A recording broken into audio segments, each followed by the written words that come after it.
मैं आपके इस विचार से सहमत हूं कि जल्दी से हम नहीं समझ पाते हैं, उसका इलाज क्या है। अब बात आते हैं उस पे।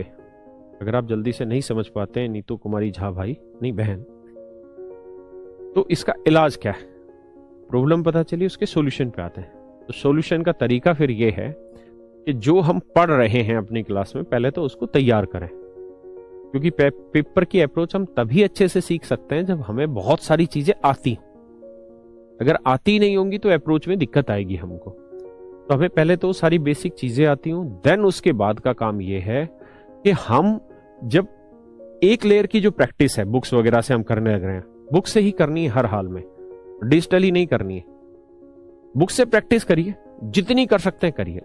उसके बाद वाली जो दूसरी बार प्रैक्टिस कर रहे हैं ना, वो आप ऐसे सोच के चलिए कि हमें पेपर में ही क्वेश्चन सोल्व करना है। तो पेपर में सोल्व करना है तो हमें हर हाल में 10, 12, 15, 20 जितने जल्दी कर सकते हैं उतने जल्दी करने की कोशिश करनी है, ठीक है। और फिर जैसे हम पढ़ा रहे हैं थोड़ा थोड़ा, उतना वहां से भी कुछ कुछ ना कुछ हेल्प मिलेगी। आइए पहले आप सवाल पढ़ लीजिए, टाइम देता हूं। वंदना यादव, सर एग्जाम में नहीं हो पाता है। बेटा मानता हूं एग्जाम में नहीं हो पाता है, उसका कारण एक सबसे बड़ा ये भी है कि हम उस हिसाब से प्रैक्टिस भी नहीं करते हैं यहाँ पे।